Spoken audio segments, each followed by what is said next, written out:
Hi everyone, this is Wave. This is my first Speedpaint video tutorial. It's a little different from my previous tutorial, which I filmed in real time and didn't speed up. And that tutorial talked a lot about Photoshop's tools in depth, but hopefully this tutorial will still be helpful in some way or another.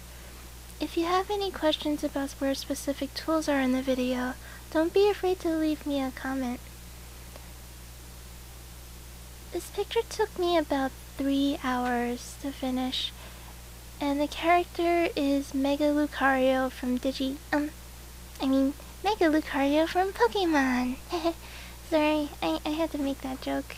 Anyway, what I'm doing at the moment is just using the regular brush tool and only using black, white, and gray to paint the base part of the painting. It's a technique that most digital painters use so that they can study value, or in other words, the lights and darks of the picture. We sometimes call it value painting. And it's kind of cool painting in black and white for a change because I love colors so much. I moved Lucario up in the picture because it's weird that you have the entire body but then only a tiny bit of the foot getting cut off. It's just something to help ease the eye and the composition. Here, I'm just starting to create guidelines for Lucario's special attack. I put a dot for the main focus point and then used the line tool to draw the lines following that point. Now I use the twirl filter. The twirl only works in the middle of the selection, so after I twirled it, I cut out the part that I wanted and just made it big enough to fit. It doesn't have to be perfect because I'm drawing over it. Oh, and here, I'm just adding color by setting the layers to overlay and multiply. Like, whatever works to get the colors that you want without touching the line art, or, the line sketch. I'm always doing color adjustments throughout the entire video. And now it's time for the crazy background.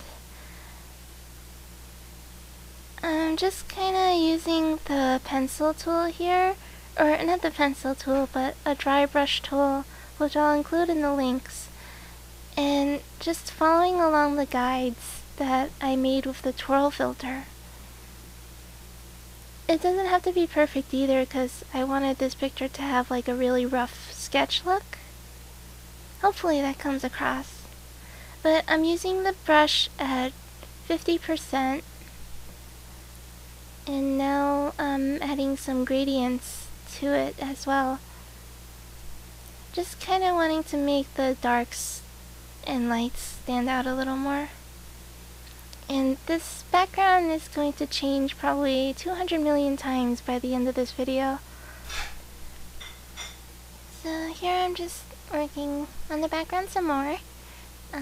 There's no real right or wrong way to do this. It's kind of like whatever you think looks cool or looks the best. Especially when it's an abstract background like this. You don't want it to be too overwhelming. So here, I'm starting to get into the detailing part. And all I'm doing is sticking to using that one dry brush that I mentioned before. It's pretty much a challenge in a sense, because it's like a brush that doesn't behave, so you gotta be a little creative on how you use it. Sometimes I'm gonna go in with the regular Photoshop brush tool though and try to do a little bit of detailing. But overall, 90% of the image is going to be made just using this one brush. So here I'm just detailing things a little further. It's gonna start getting a little more repetitive at this stage, which is kind of why I speed it up. Or, well, why most people kind of speed up their paintings. Oh, I had this question once. And someone once asked me what the weird ring was that pops up every now and then when I'm using the brush, and that's the eyedropper tool. When you hit Alt on your keyboard, it'll pop up in most of the recent versions of Photoshop, and the top part is basically telling you the new color that you're selecting, and the bottom part is the old color that you're picking. Here I'm adding in bits of orange to Lucario's yellow fur, and later on I'm gonna add some purple to the blue parts.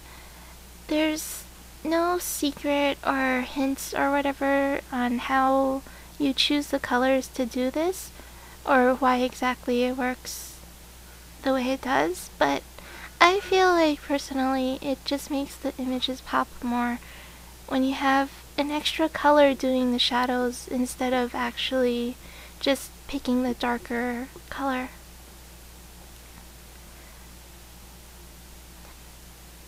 I guess because when you're doing the grayscale painting underneath, it's hard to avoid having just the darker version of your color be your main shadow color. So try to make it more exciting by forcing yourself to use other colors to act as your shadows. And now I'm moving on to doing the hand paw thing that's doing the aura sphere, and I wanted it to look different from the other hand, so I added the blue haze, and it makes it look cooler. It makes it look like he's actually charging up for an attack. But speaking of the other hand, I had this huge issue with Lucario's hands, the left hand, the one that's further up near his face, being really close to his bandanas, which are kind of in the back that have red tips. I was really stubborn about this and I didn't want to just move it, but you know, to me it looks like Lucario has a thumb, and he doesn't have a thumb, or I guess to my knowledge he doesn't have a thumb. So yeah, well, it bothered me a lot, but maybe it doesn't bother you. Or maybe it bothers everyone now that I mentioned it. Dope. Having the grayscale mapping is really helpful. It kind of keeps me grounded, coloring the picture basically. Otherwise I'd probably end up just coloring everything almost the same value. At least that's what happened when I started coloring. I kind of learned not to do that over the years, but it was a really hard habit to break out of. Now, around this time is when I'm adding purple to the blue on Lucario, and it's kind of nice. It really does just make it pop out a lot more.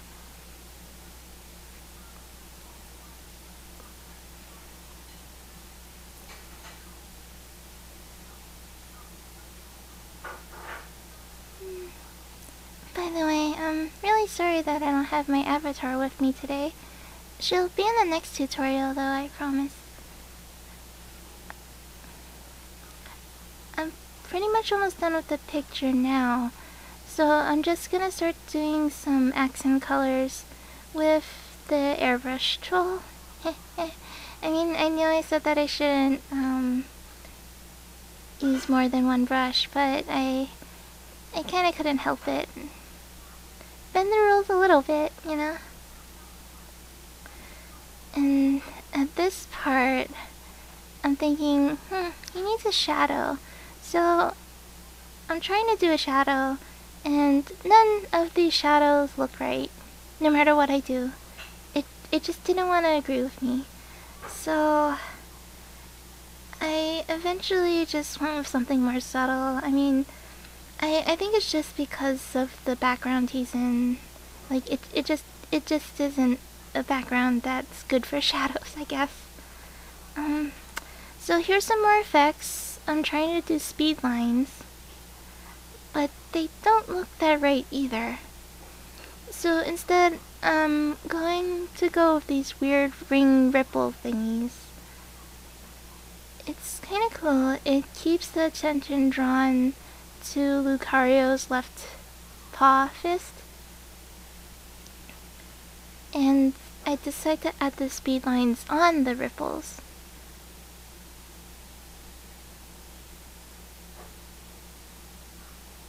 And the speed lines are definitely all pointing toward that fist. Looks kinda cool, huh? Well, yeah, I gotta say we are nearing the end of the picture, so we're also nearing the end of the tutorial. And I just want to say thanks for watching. I hope it didn't move too fast, and I hope that it was still helpful in some way or another. Oh, and yeah, as you can see, I'm always doing last minute color changing. But yeah, thanks for watching again, and have a good night or day, or whatever time it is over there where you're at.